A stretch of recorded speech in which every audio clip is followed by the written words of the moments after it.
Hi, everyone. This is Bob Dever. I'm the VP of Marketing at ScyllaDB, and welcome to our webinar today. For those of you who don't yet know about ScyllaDB, I'm going to spend just a minute telling you about our NoSQL database. We call ourselves the real-time big data database, and it's not because we love buzzwords, but it's because when the workloads become massive and response times need to be consistently in the low single-digit milliseconds, that's when our database really starts to shine. As you see here, we're a drop-in replacement for Cassandra. And that means that we have the horizontal scalability of Apache Cassandra, but we are much faster. We have consistently lower latencies, and we're much more price performant than Cassandra, as well as being self-optimizing. So there's a lot less administrative overhead. We have open source and enterprise editions. And we just recently introduced our database as a service. And while I was comparing us to Cassandra, we're also much less expensive and much better latencies and much better performance than DynamoDB and Google Cloud Bigtable as well. And that is my elevator pitch on ScyllaDB. A much better way for you to hear about Scylla is to hear from our customers. And so we're very happy today to have Aravind from Grab joining us today and telling us about his great use case using Kafka and ScyllaDB to do real-time fraud detection at Grab. I'll tell you just a little bit more about Aravind. He's the engineering lead at Grab. He's responsible for the real-time platform infrastructure there, and he's actually been in the industry for a while now. As you can see here, he was previously at Uber as well. He's got his master's in computer science from the University of Virginia, and when Aravind isn't busy working out real-time issues for Grab, he's a dedicated dad as well. So it was about a year ago that I first talked with Aravind and heard about this great use case. And so we're all very excited that he's able to share it with you here today. And with that, I'll hand it over to Aravind. Thank you, Aravind. Thanks, Bob, for the nice introduction, and thanks to the ScyllaDB team for giving me this opportunity to talk about our use case and how we use Kafka and Scylla for one of our niche use cases that we have here, which is a real-time fraud detection. Of course, this is just one small use case that we have, so I will highlight that. So now, without further ado, this is the agenda of our talk. So first and foremost, background. I will basically say what Grab is, what we do here for people who don't know about Grab. And then I will give a small overview of the tech stack at Grab. It's not like a deep dive on anything. It's just a bird's eye view of the tech stack. And then for people who are not aware of the streaming ecosystem, this will be like a streaming 101. So in case people already are aware of streaming, I apologize, but I will just give a brief overview of the streaming ecosystem at Grab, why we need streams and how it helps. And then I will go over why we chose ScyllaDB. Of course, Bob highlighted some of the things already on his elevator pitch, and pretty much all of it is true, but I will give some more of it from my side from a customer's perspective. And then I will go on the ScyllaDB use case at Grab, specifically on the fraud detection stuff. Finally, I will conclude, and I will try to answer the questions pretty much as I can. So first things first, background. What is Grab? So for people who are not aware of Grab, it is one of the most frequently used mobile platforms in Southeast Asia. Note the word that I highlighted, mobile platforms. It's critical. We are not just ride sharing. We are more than ride sharing. We do multiple stuff. We do transport, we do food, we do payments, shopping, package delivery, everything. So that's why we call ourselves mobile platform. We are just not a ride sharing company. And although ride sharing is one of the critical pieces of our ecosystem, one of the goal at Grab is on a everyday life, we want Grab to be part of a Southeast Asian life. So we want to build that ecosystem. Just to give an overview, the eventual goal for us will be, you can take a Grab ride, go to let's say a shop, and then a grocery store or something, buy milk using our GrabPay stuff, and then go to a coffee shop, get a coffee using GrabPay, order food using Grab app, go to a movie theater, buy tickets and stuff, and then come back home. So pretty much like build the ecosystem for a Southeast Asian life. That is what our eventual goal is, and that is what we are progressing towards. And we have come along a great way from where we started. And so today, I will, before we go deep on the use case, I will first give the one what we use at Grab. What is the tech stack like at Grab? Again, this is just a very, very high level overview. I'm a backend guy. So for mobile engineers and other front-end people, I apologize. I'm not that familiar with that front, so I don't want to give any misinformation.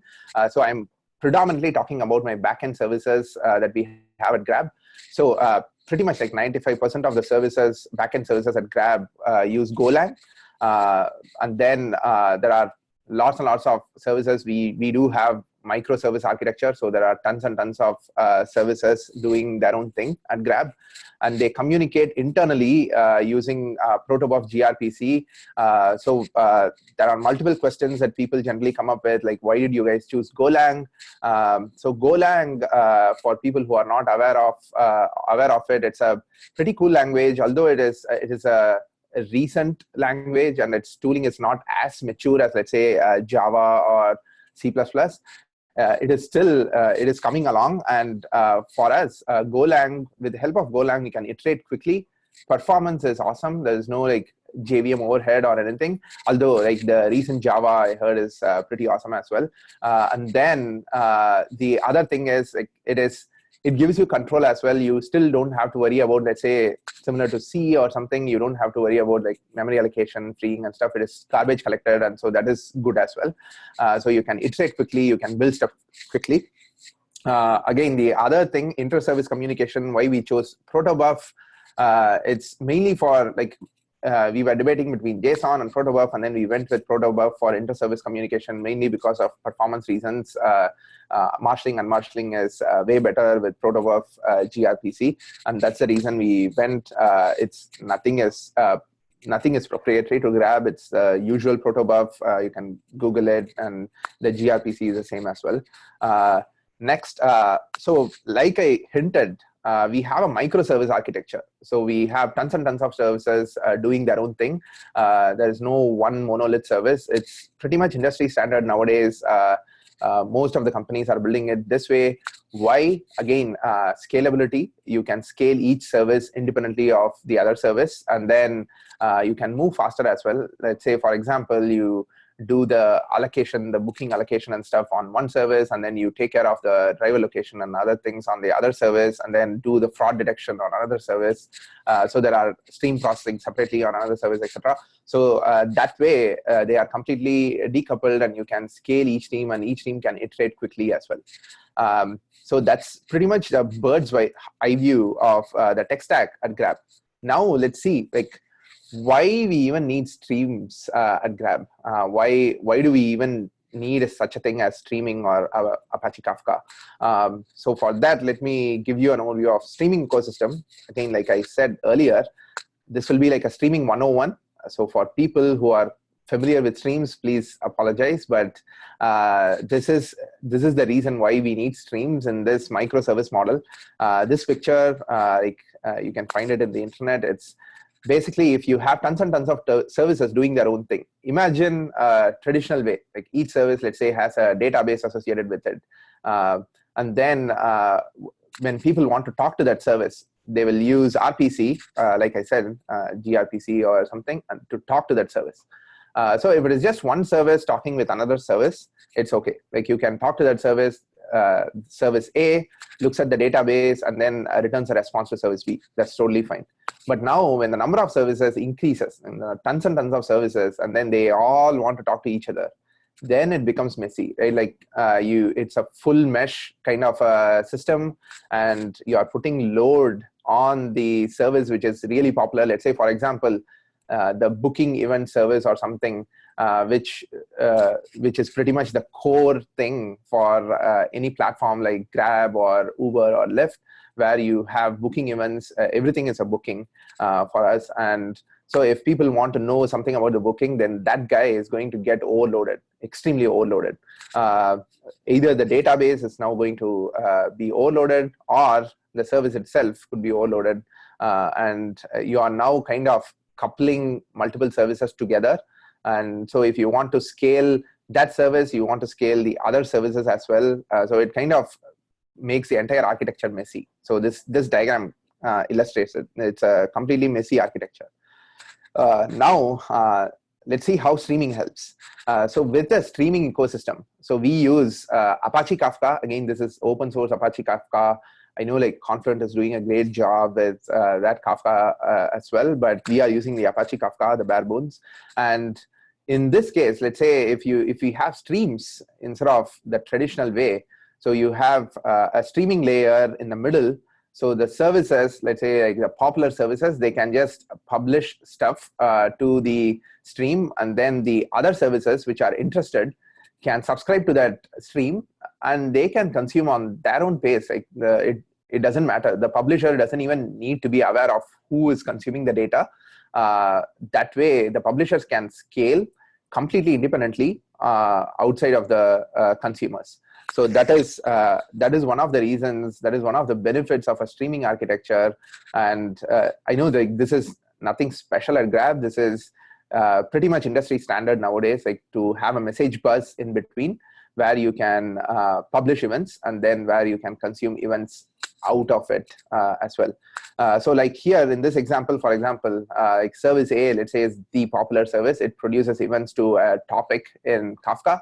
All the other services can consume from the topic, and service A can scale completely independently, whereas the other services can scale completely independently as well. So they can listen on their own time. Like for example, service D can be up to speed, service E can lag a bit, and then they can be like 1 hour behind and stuff. It doesn't matter.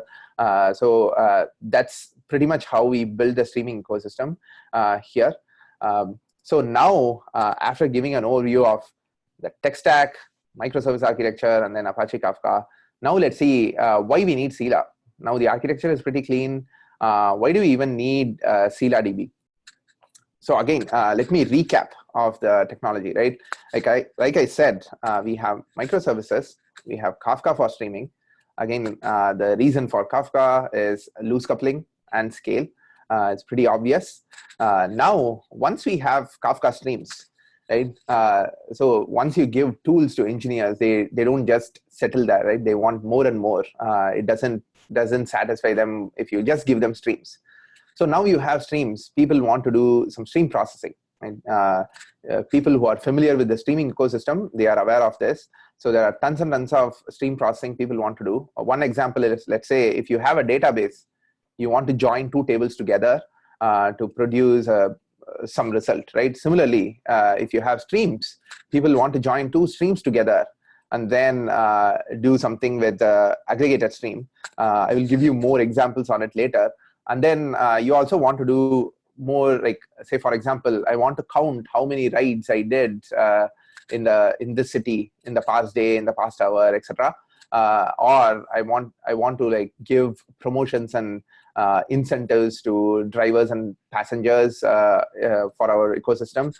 In that case, you want to see how many rides this passenger took in the past hour. Let's say in the past day, let's say he took like 4 rides, maybe we give him a promotion. Or in the past month, he took like 15 or 20 rides, let's give him a promotion, him or her a promotion. So that's pretty much what people want out of these. Of course, these can be built by themselves, right? You can consume these streams, you can write to the database, you can do it your own way. But if we have all these readily available as a platform, then it makes other engineers and other product teams move faster. And that is what we provide. And that is where ScyllaDB comes in. So in order to do these things, like I said, we need a state store, or you can call it a metadata store, which has the following characteristics, right? It needs to handle high throughput. Grab, similar to other similar spaces like Uber and Lyft and stuff, it is it has bursts. Like every day in the evening, people go from office to their home. At that time, there is a peak hour. Every day in the morning, again, there is a peak. And then the burst is pretty immediate, right? Like everybody, most of the people will leave. In Singapore, it's a bit delayed. So in Southeast Asia, so the office hours generally are a bit delayed. So let's say they leave at like 6:37. So at 7 or 6:30, suddenly the number of events coming to our backend just peaks. The number of rides and everything peaks. Similarly, in the morning, it's the same thing. So this database technology that we use, similar to Apache Kafka, it should be able to handle high throughput. It should be able to handle bursts pretty quickly. It's not like, oh, okay, let me wait for like 15 minutes and then scale out. That won't work. Like we lose rights for those 15 minutes. So that won't do the trick for us. And then the next is it should have the ability to scale out as well. Like we should be able to easily like add nodes or do stuff to handle our growth. Like if you look at the history of Grab, it has grown tremendously. We call it the hockey stick growth. It's just and it's still growing because of our expansion to multiple different verticals. It is growing and growing. So the technology underneath should be able to scale easily as well, and low latencies, right? Like we call ourselves a real-time team. If we cannot provide low latency, then there is no point in calling us real-time. So for both writes and reads, it needs to be low latencies and low operational overhead as well. I always say this, like Bob said, I have a little one at home. So I already have a baby at home. So I don't want another baby in the office. I don't want to like keep track of how the database is doing and what it does and stuff like that. So I want very low operational overhead as well. And the other thing is cost efficient. So just in a nutshell, we wanted everything, right? Like we want the performance, we want operational overhead, low operational overhead, we want cost efficiency as well. And this is where we felt ScyllaDB won us over. And we have been using that for this specific part of our use case for nearly a year and a half now. So it's been working out really well for us. And people who ask questions about like, hey, did you guys try out other technologies and stuff? We did. ScyllaDB checked all these boxes, while other technologies are great as well. Like we felt this satisfied our needs best, and this fit all the boxes that we needed, and that's why we went with it. So now, having given the reason why we chose Scylla, let's look at the ScyllaDB usage within Grab. Like I said, all of the use cases pretty much that we use Scylla for. First, low latency. It's really important for us. High throughput. The throughput can get pretty crazy high. I will give like overall like number overview in a bit. And then easy scale, like I mentioned, like it needs to scale pretty easily. It shouldn't like wait for like a day or two to scale and stuff. And then, like I said, we want to build stats as well on top of a database easily. Stats by stats, I mean, like I said, I hinted at counts, but we need more advanced stats as well in the future. We will definitely be interested in that as well. So we want to build stats stuff easily on top of this database.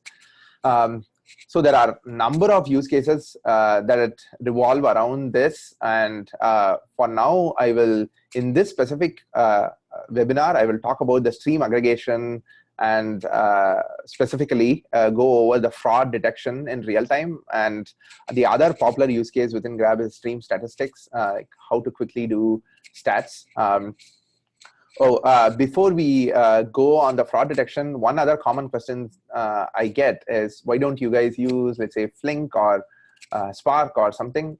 So this, like I said, we are the real-time, like near real-time team. So our decision need to happen in real time. And the other thing is we are Golang shop. So pivoting to Java with the number of resources that we have is tough. So we cannot do that, especially on the real-time team. So that is one of the reasons. And if you look at the stream processing ecosystem in the Golang world, one of the popular thing out is the Apache Beam from Google.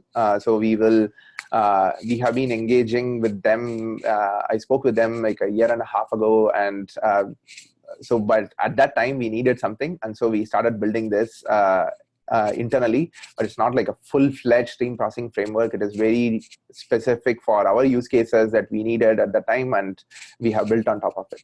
So now, having said that, let me give an overview of the fraud detection use case that we use Apache Kafka and Scylla for. So before we dive into the use case, first, like why we need fraud detection. Like that is one thing. Like that, I put in a couple of links here. Like we said earlier before we began, like this presentation will be shared, and you can look at the links later. And we also have our own blog on how it is impacting passengers and drivers as well. But in general, why we need fraud detection is it's both.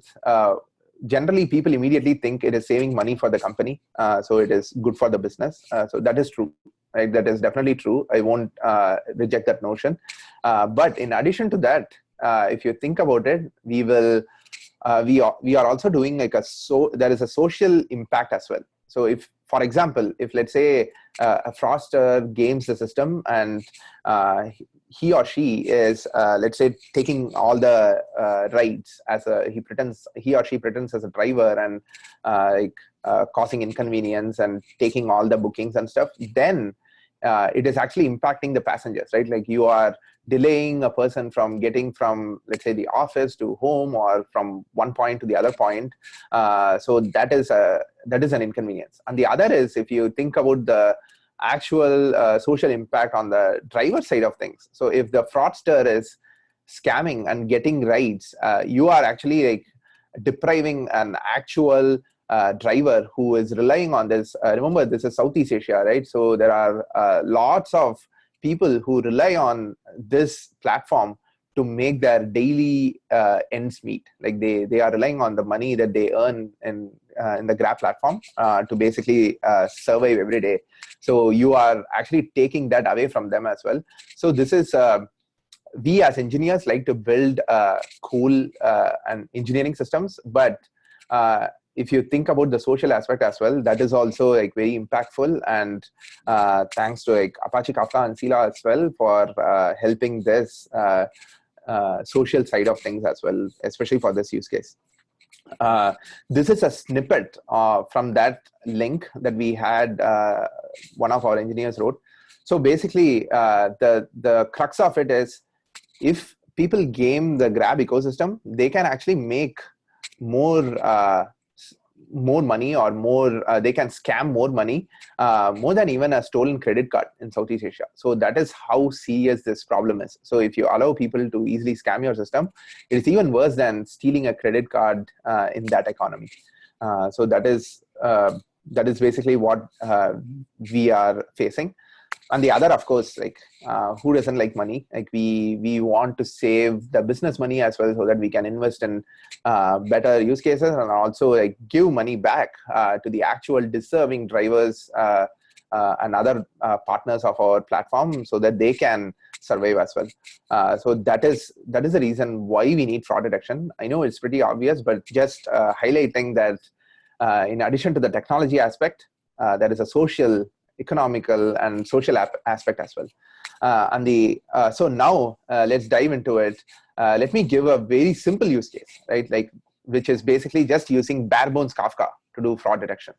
So simple use case. Let's say now scammers are way more sophisticated than this, but let's say this used to be the case earlier, and sometimes even now. So some people use fake GPS, right? So they can say, they can take a ride anywhere.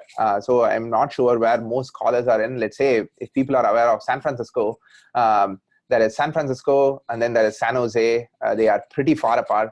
And let's say people can generally, fraudsters, they can scan their GPS. They are actual drivers, but then they say, I'm online in San Francisco. In the next second, they will say, I'm online in San Jose. Why? Because you can get rides from both places, right? Like, so if you are successfully able to like game the system, then you seem almost online on both places, and so you will be picked on either of those locations, and then maybe by chance you can get some allocation on any of the location. Imagine this happens to you. You are standing in San Jose and you are requesting a ride, but the driver that got allocated is in San Francisco. Like, it's going to take, I'm not that familiar with the San Francisco traffic, but I heard it's pretty bad, especially at peak. It's going to just take forever for the driver to come to San Jose and pick you up. And so imagine the inconvenience that is now causing. And you are also depriving an actual driver in the area to get the job, right? So this is a pretty basic use case. How this can be solved and how we can use Apache Kafka to solve this. So let's say in a traditional world, right? In a traditional world, you have one backend service interacting with, let's say, the driver phone, the GPS, and that backend service is getting all the driver location pings from that phone.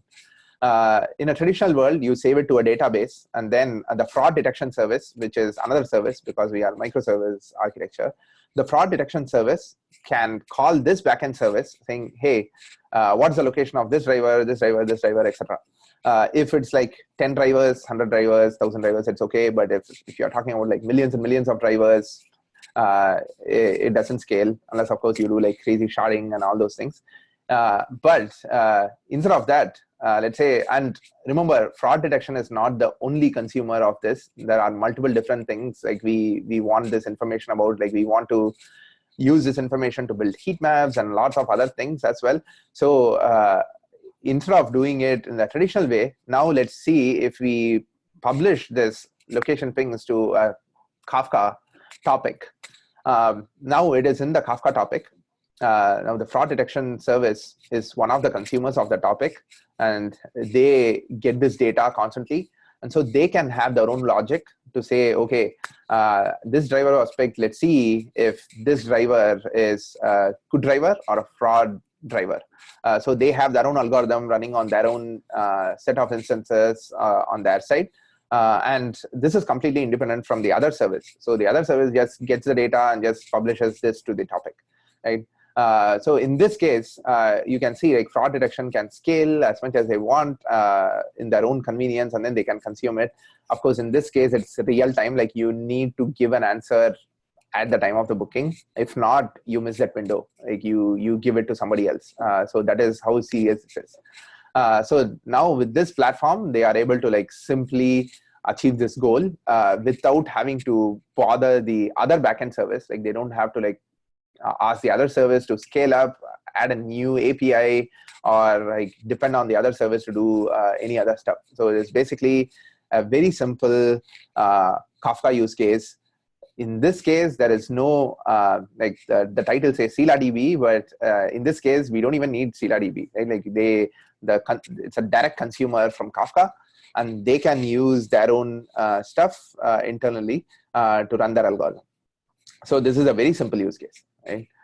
Now, like I said earlier, fraudsters evolve. Like they are not just very simple folks, and these tricks are extremely straightforward. So we have lots of complex use cases. One example that I have is they use fake GPS tools and modded phones, and also like they simulate driving behavior and combine with the passengers as well to do completed rides and stuff to game the system. So basically, consuming one topic is not enough. Like if you just consume one topic, it will seem like the driver is completely okay. Like he is doing a good job. Let's take this example. Let's say I am a friend of a driver and we decide to game the system. I can do something like, and we learn about a promotion at Grab saying if a driver completes 10 rides in a day, they get like $200 or something. So I have a really good friend who is a driver at Grab, and then I'm a passenger. So I can do something like I can, let's say, try to book a ride, and I can keep canceling until I get the allocated driver. And then once I get the driver, I can break the trip. I can book a long ride, and then I can break the trip from, let's say, every 2 miles or 3 miles, whatever the minimum criteria is, and then keep doing the same thing. Right? In this case, if you just look at the driver location topic, like in the earlier scenario, you won't notice anything. The GPS location is going along fine, and the other is going along fine as well. And if you look at the passenger location topic, if we have any, then you will see the same thing as well. Or the booking information, it will seem like a valid booking, right? Like it's going from this place to the other place. There was some driver, some passenger, and it was totally fine. Now, if you combine the booking information with the driver location, that is when things get interesting. You will see, like it's always the booking is from same driver, same passenger, and it's weird that they are going along in the same way.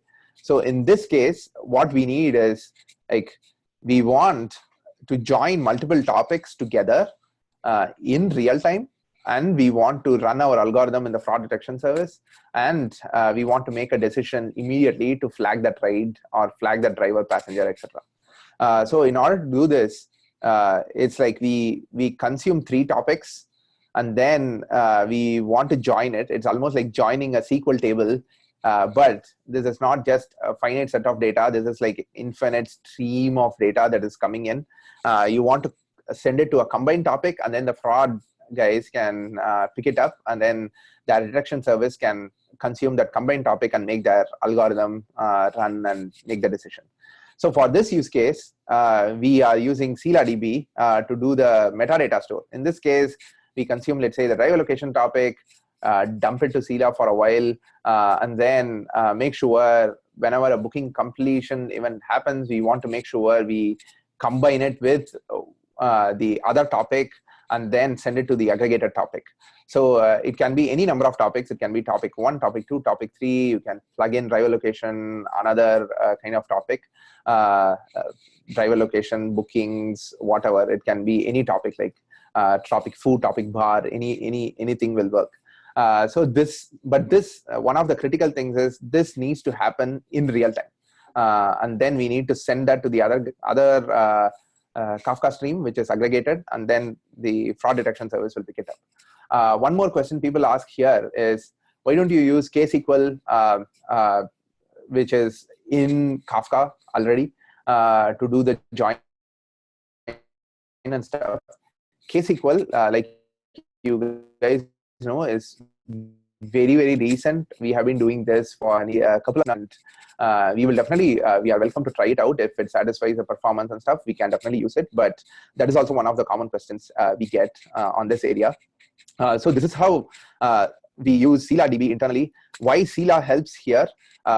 Scylla scales well with our traffic on the stream. So it is almost as is extremely quick on writes and reads as well, because we are doing tons of reads, right? Like every event, when it completes, we want to join it in some time frame. So we want to get that read as well very quickly in real time. So that is also like extremely good with Scylla. And so yeah, with Scylla, we are able to achieve this in real time. And one critical piece here is a real-time nature. If you miss that window, you lose it at Grab. So pretty much Grab, similar to other industry, other technology in this business, in this, let's say like Uber and Lyft, it's a completely real-time business. So if you miss something in that window, you miss an opportunity. So it's an opportunity lost. So in summary, like using ScyllaDB for this use case, like we join multiple Kafka streams together in real time. So think about the complexity. It's like joining SQL tables together with just Kafka and Scylla. And remember, like we built this in-house completely and pretty quickly as well, thanks to Scylla. Like there could have been multiple like bottlenecks, right? Like say, for example, Scylla could have maxed out, and then we could have hit a bottleneck where it won't scale after some point. It could have crashed multiple times. There could have been multiple things that went wrong. Apache Kafka has been in the industry for a while, so we were not worried about that, but we were slightly worried. But ScyllaDB was extremely good there as well, and we are able to achieve this. Again, this is like really one specific use case at Grab. There are multiple different use cases similar to this, mostly in the streaming world that we use at Grab, ScyllaDB. I will highlight a few other usages of Scylla. One is stats. Like who doesn't love statistics, right? Like once we have streams and combined streams and stuff, people also want stats. Right? Teams like to find out how many rides I did in the past month, past year, past day, etc. They want to get raw stats on a particular key. Business users wants to provide stats on like city and country level data as well. Of course, like business users specifically, they can be kind of offline.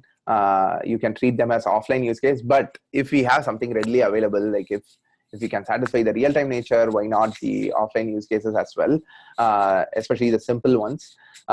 So why would people need that? For example, let's say Grab is operating in multiple countries in Southeast Asia. Let's say we are venturing into a new country in Southeast Asia. We want to learn what we did in the previous country, like things to like learn and not repeat some of the mistakes we did, some of the things we could have done differently and stuff. So people want to have some very basic statistics on that as well. It will be nice if we can provide this off the box very easily. And then let's say the offline team can plug in their nice reporting and build really nice like visualization on top of it as well.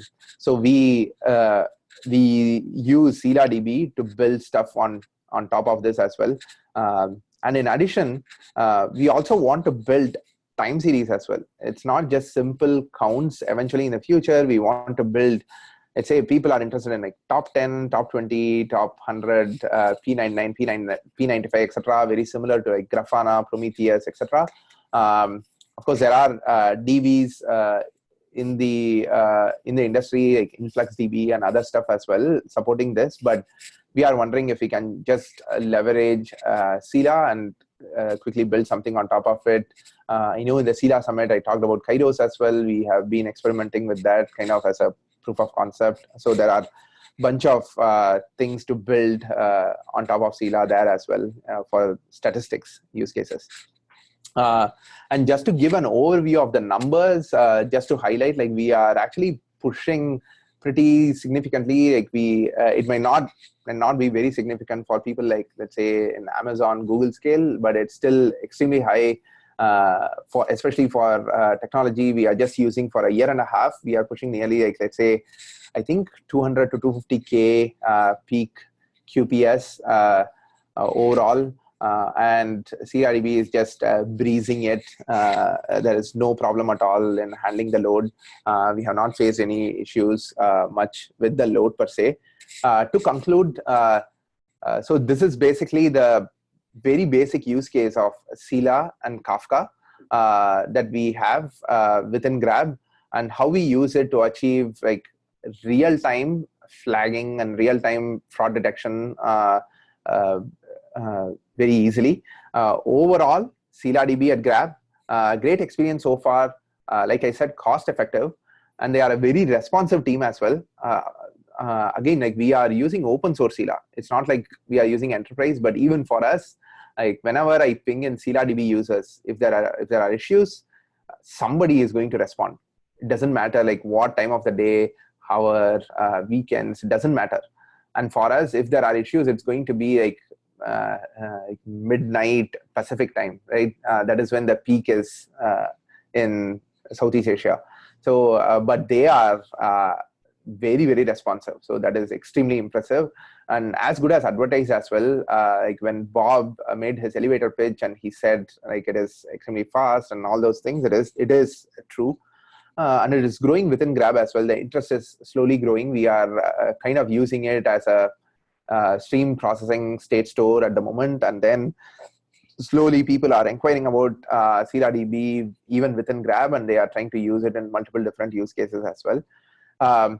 Of course, with good, there is some bad as well. Like it's not like it's like everything was smooth at all time. There were some hiccups as well. Like no tool repair, even though it's way better than what I had encountered earlier when I was running Cassandra, the cluster will perform much slower when you run no tool repair, even with the partitioner range option. And the other thing that I have is wish nodes can join the cluster faster as well. Of course, I understand like it needs to stream a bunch of data to make sure the key space is consistent, and so it takes a while for us to add nodes. But having said that, like these things are already addressed somewhat in Scila 3.0. Right now we are running 2.3. So we would, the open source 2.3. So we would like to upgrade to 3.0 and see, because 3.0 has lots of streaming improvements. This stream is the Scila streaming improvements, and we would like to definitely try out. I've raised this issue earlier and they have responded pretty quickly, and we are actually excited to try out the new version and see how it behaves in these things and how these issues get resolved. And the other thing I have is better logging as well, error logging. It has slowly improved. Like there is a way to tune it, because we cannot run it in debug logs. It will just spam our system. And even that in 3.0, from what we have run, it's much better than the previous version. So now I will hand it over to Bob, and then I will try to answer pretty much all the questions that you guys posted. And please do stay in touch. This is my email. And then if you have any questions offline, please feel free to connect with me, and I will try to answer as much as I can. Now I will hand it over to Bob before we do the Q&A. So Bob, if you're there, please take over. Aravind, thank you so much. That was really great. We appreciate your sharing all of this with us today. We do have a number of questions already in the queue, and I'll remind people to use the Q&A feature you see at the bottom of your screen to add any more questions. We'll get to as many as we can. I'll also point out there's some contact information for Scylla, so if you have direct questions for Scylla, we're happy to respond to those, of course. And very often the number one question that we get is about the slides, and I'll remind you that we will follow up with all the attendees with a copy of the slides, as well as a recording of the video as well. And with that, let's get to some of these questions. Here's one for you, Aravind. Somebody's curious to know if you're writing streaming aggregations in Golang. Are you using any OS frameworks? So we are not using any framework. We are building it on, like I said, we built it in-house. It is proprietary. So we don't have any plans to open source at the moment. We have built our own kind of like a mini framework to do the streaming aggregation and all the different kinds of stream functionalities. That's great. Here's a question about your evaluation of Scylla, and I don't know the answer to this. Did you run any benchmarks comparing Cassandra to Scylla or any other database to Scylla? Yes, we did run against Cassandra specifically. So we chose pretty much the same cluster size, and we actually use a Cassandra stress tool to run our benchmark, and Scilla won hands down, both in terms of write IOPS, latency, read IOPS as well. So we did run against Cassandra. So that is that. Like it is pretty much, we didn't share it because I think Scilla already has some like benchmark in their website. So it pretty much coincided with whatever they saw. So that's the reason I didn't even share it. That's great. Thank you. Here's kind of a follow-on question to the first one. OSGO framework for Beam does not support streaming inputs yet. Did you add that capability yourself? And there's a second question from the same person saying, if yes, do you plan to open source it back to the community? So basically the Go framework, we did add all these inputs. Like it's been a while since we looked at the Apache Beam Go framework, but for our internal framework, yes, we do have streaming inputs capability. At the moment, we didn't even think about open sourcing back to the community. We might in the future, but at the moment, there is no plans yet. It needs some cleanup and other things. Okay, that's right. Here is another Scylla question. When you say real-time fraud detection, how many milliseconds does that decision have to be made? What's the time budget for this calculation? Yeah. So actually our partner teams within Grab, they want P99 to be like 500 milliseconds. So this is like P99, it needs to be less than 500 milliseconds. So that is what they want. If it is more than that, we are kind of allowing fraud at that moment. So it needs to be pretty fast. Great. Here's a good one. How do you guys handle the data lineage problem? I understand most companies are relying on ScyllaDB, and it's somewhat difficult sometimes to keep track of what all the data means, especially on columnar databases, at least from my experience. So that's a great question. So the thing is, so when you think about the NoSQL world, it is a mindset change. Again, SQL world, you have the database and then you can dump stuff. You need to model the tables that you use in ScyllaDB pretty carefully. It doesn't matter if it's ScyllaDB. It's the same with Cassandra. It's the same with Dynamo as well. Any NoSQL database, you need to understand the use case and you need to model the table accordingly. If not, it is actually better to just create a new table and then go with it. Luckily for us, since we are using it for this very specific use cases, we have modeled it very carefully and we don't face this problem that much. So I have not come across a data lineage problem, but I agree, like it is a problem. If you don't model it carefully, it could become a problem for NoSQL databases. That's great. Yeah. Here's another one. Can you talk a bit more, give more details on the Cassandra stress tool? It will help us do a comparison. Yeah, so it's the same stress tool. I think it is by Apache Cassandra. I just Google the Cassandra stress tool, or even in ScyllaDB website, I think they have a comparison of using Cassandra stress. It's just an open source Cassandra stress tool that we used. So. Okay. Here's someone who wants to hear more about Scylla, who wrote, I feel like I didn't hear anything about Scylla other than it's fast. We like to think it's more than that. Yeah. And we use it with Kafka. Can you describe anything about how you use the query? Yeah, data organization, sample query patterns, anything. Sure. So sorry if I didn't go into too much detail on it, but let's say in that use case that I talked about where we combine multiple streams, right? The query pattern is, the writes are pretty simple. Like you are writing to a partition, you are writing with some data. But the reads is like, whenever there is a trigger event. So every time, like when you want to join two things, like there is a trigger event that comes in. And let's say, for example, in this case, whenever there is a completion, write is completed, I want to join with some other stream in the past hour or something. Or if you want to like use the streaming framework term, like I want to have a specific session, like within this session between the, let's say the booking start and booking end, I want to look at the data of the other stream. So in that case, our query pattern will be select all the details from the other table, like the other stream table, where key equals, let's say that if you want to join two things, there will be a common key. Let's say in this case, the key is driver ID, where the key is driver ID and time range greater than or equal to and less than or equal to. So this is how much, this is what it is. And in this case, the partition key is driver ID, well randomized. Clustering keys are start time, the timestamp. So we are not like searching across partitions. So we are still searching within partition. So that's why it is pretty fast. That's why I kept saying it is fast. And this is also piggybacking to the earlier question.